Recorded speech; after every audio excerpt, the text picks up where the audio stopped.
Bom dia, boa tarde, boa noite. Sejam bem-vindas, sejam bem-vindos.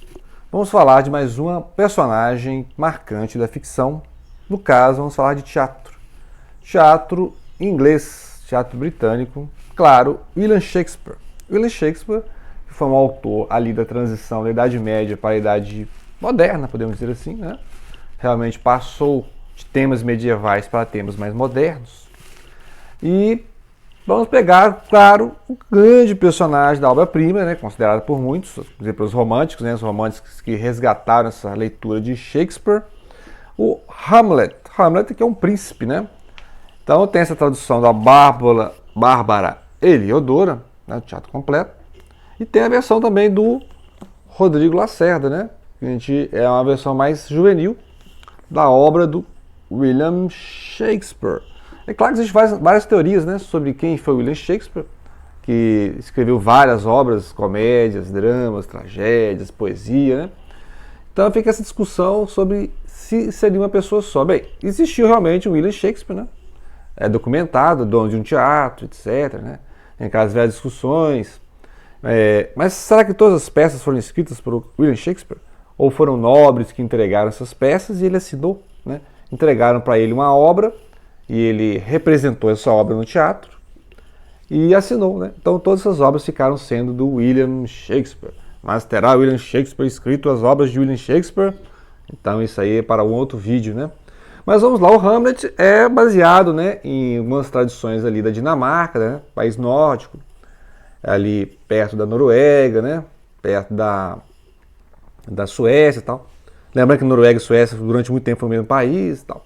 Mas o interessante aqui é aquele tom meio melancólico do Hamlet, porque aconteceu uma tragédia na família dele, né? O pai dele era o rei, certo? E ele seria o Hamlet seria o sucessor da casa real. E acontece que o pai morre de forma repentina, né? Não se sabe se foi doença, o que aconteceu. E aí, pouco tempo depois, a mãe casou com o tio, né? Ou seja, o irmão do pai. E aí começou aquele negócio todo. Por quê? Como assim? A rainha nem cumpriu o luto, já está casada com outro. E aí ele fica preocupado com isso, né? E aí de repente aparece um fantasma, pra você ver coisa, né? Uma coisa bem medieval ainda, né? Lembrar que o Shakespeare gosta dessas imagens, né? De as bruxas lá abrindo o Macbeth, né? Ele gosta desses efeitos assim visuais, imagina o teatro, né? É um teatro, né? Então abre com o fantasma do pai falando que quer vingança, né? Ou seja, o rei Hamlet foi assassinado. Por quem? Pelo próprio irmão. E o próprio irmão casou com a rainha, que é a mãe do Hamlet. Então imagina, olha só como é que já começa a peça, né? E aí nós vamos ver quem que é o Hamlet. É um jovem meditativo, né? Com as questões existenciais, todas as questões existenciais humanas estão aqui, né? Bem humanista. A questão de o ser humano merece compaixão, né? Nós vivemos pelo merecimento, né? Se a gente for dar a cada um o que cada um merece, imagina.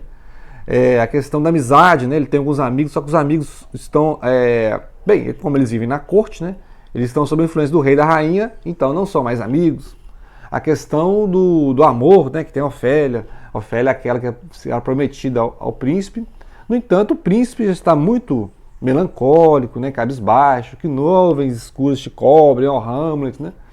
Então, esse livro, né? Essa peça, né? O Hamlet, foi totalmente relida dos românticos, né? Então tem toda aquela versão romântica do Hamlet. Né? Então é difícil até fazer uma leitura do Hamlet sem ser romântico, né? Mas é um personagem pré-romântico, não existe, né? Nós estamos aqui no Renascimento, depois no século XVII terá o Barroco, né? E tal. Mas a figura do Hamlet, o senhor príncipe, né? Da Dinamarca, né? Famoso pela frase algo de podre no reino da Dinamarca, é aquele também existe mais coisa entre o céu e a terra do que isso é a nossa filosofia. Agora, interessante aqui no Hamlet, para você conseguir, né, entender o Hamlet, quem seria o Hamlet? Seria o próprio pensamento do Shakespeare, né? Será que o Shakespeare era o Hamlet? Ou o Shakespeare é o Horácio, né? Então tem essa discussão também sobre quem seria o Shakespeare nas peças. Porque lá, por exemplo, tem a peça lá do Otelo, Mouro de Veneza, né? Então Iago. Para quem será que o Shakespeare estava torcendo? Pelo Otelo ou pelo Iago? Iago é outro personagem forte, né? O Iago é o vilão da história, mas em certos pontos o Iago tem mais controle sobre o que está acontecendo do que o Otelo. Que o Otelo é aquele impulsivo, ciumento, né?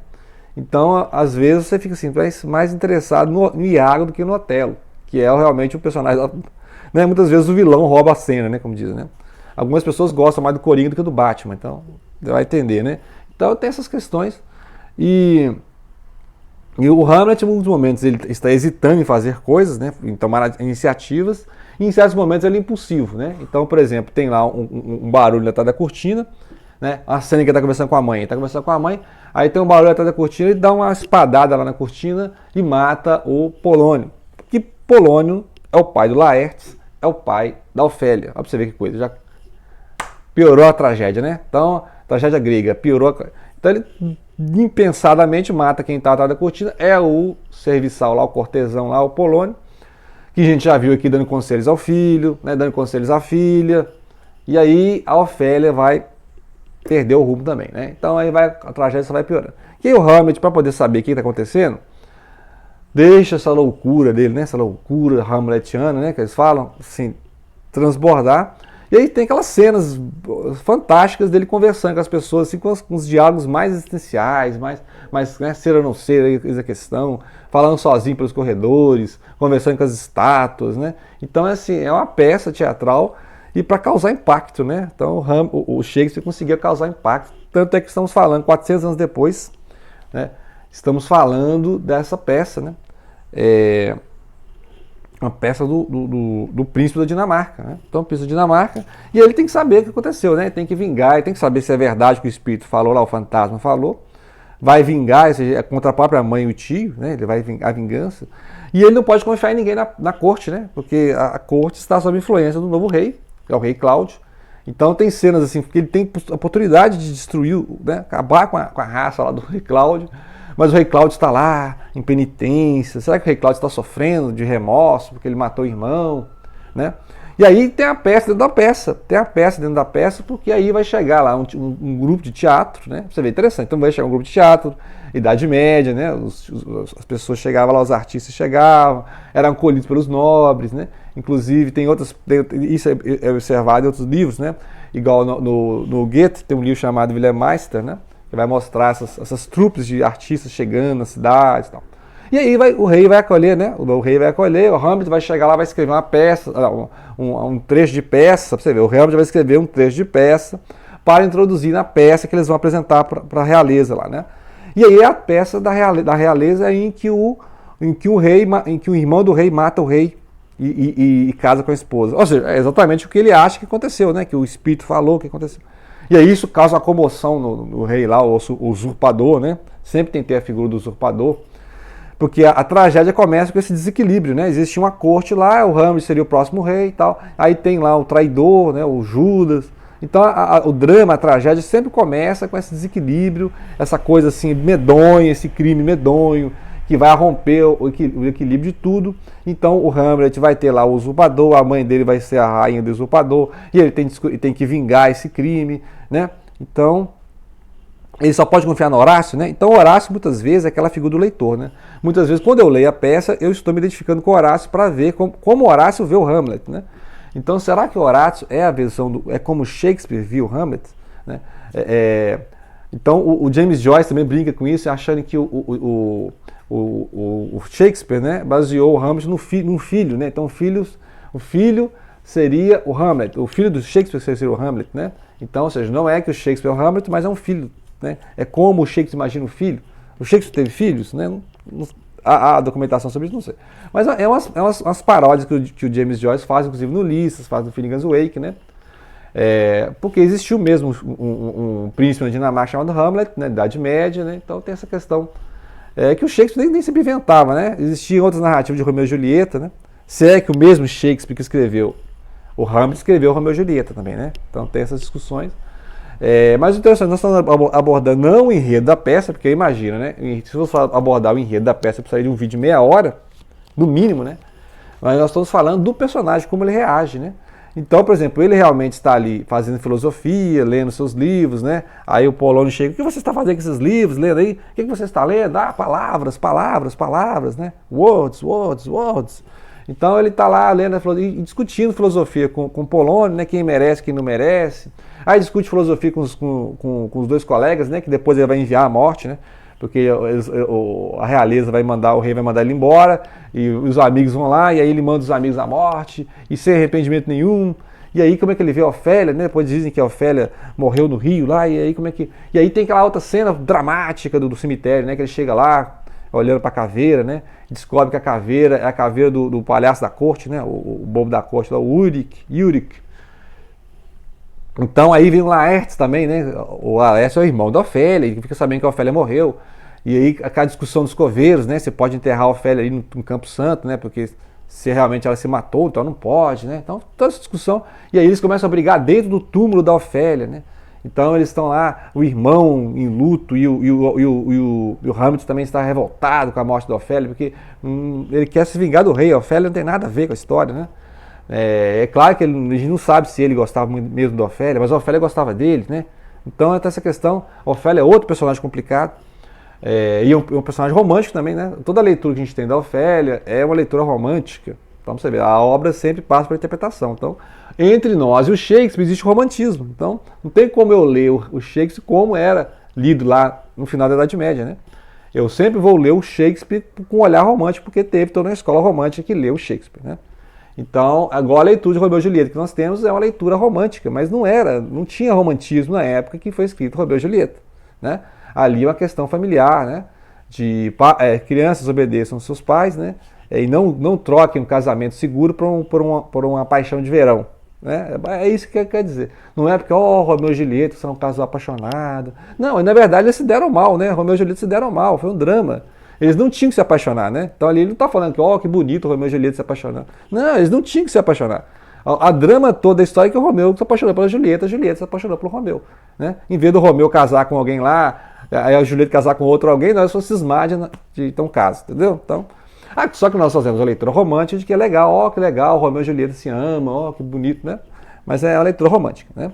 Muito bem, então aqui o Hamlet, no final, ele vai ter que enfrentar a corte, né? Vai ter que duelar com Laerte, vai aquela cena de sangue lá que vai morrer todo mundo. Então a peça acaba porque não tem mais personagem, né? Então é uma tragédia bem shakespeariana, né? Que horrorizava os franceses, né?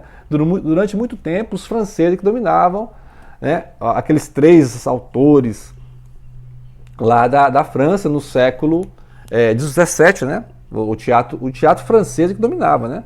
Então, muito baseado em mitologia grega, né? Então, tem toda essa questão. E o Shakespeare foi recuperado ali depois no século XVIII, né? Inclusive graças aos românticos, aos pré-românticos, etc., né? Ao próprio Goethe, vários autores passaram a ler o Shakespeare. Essa aqui é uma versão do Hamlet, né? Feita pelo Rodrigo Lacerda, mas é uma versão mais para jovens, porque aí ele vai explicar alguns detalhes, contextos, né? E é interessante para... em vez de direto nessa tradução da Bárbara Heliodoro, que tem a coleção aqui, né, essa coleção completa, é melhor ir, né, dando uma degustada aqui na versão mais contextualizada, né, apresentação dos personagens, né, como o Hamlet reage a cada um, do que pegar essas peças direto, aqueles monólogos imensos, existenciais, filosóficos do Hamlet, né? O que é após a morte, a vida merece ser vivida, que é uma coisa que os existencialistas vão recuperar depois, né? Dostoiévski vai recuperar, o Nietzsche vai recuperar, que vai ser essa questão da consciência, né? O drama da consciência, que está nos personagens do Dostoiévski, estão nos personagens do James Joyce, estão nos personagens, né, de vários autores do Camus, do Jean-Paul Sartre, que é os personagens pensando, né, que a vida merece ser vivida, o que é a vida, né? Então é interessante essa questão do... Então essas versões, né, essas releituras, influências, né, do Hamlet, de Shakespeare na cultura, é que fazem um crítico, por exemplo, Harold Bloom, né, o cânone ocidental, falar a importância, destacar a importância do Shakespeare para a cultura ocidental atual, ou seja, o Shakespeare ainda seria, né, o nosso ponto de vista, né? Estamos olhando para o Shakespeare, quem quer que tenha sido Shakespeare, se é que Shakespeare que escreveu Romeu e Julieta é o que escreveu o Hamlet, né? Ou seja, então a importância do Shakespeare nesse contexto cultural dessa transição do homem medieval para a transição, né, para o homem moderno, o homem da consciência inflada, né? Agora a Fernanda Pessoa fala, né, o drama da consciência também. Ou seja, nós vivemos e ficamos o tempo todo pensando, estamos vivendo, né? Então, ou seja, a consciência de estar vivo e pensando sobre estar vivo. Então o Hamlet o tempo todo, cada ação que ele vai fazer, ele fica pensando, né? Fica indagando se tem lógica fazer isso, se ele está sendo precipitado, etc. Né? Então fica aí a dica de personagem marcante, o príncipe da Dinamarca, o sofredor Hamlet, ok? Então mande suas dicas de personagens marcantes e depois é claro que a série vai continuar. Né? Grato pela atenção e não deixem de compartilhar.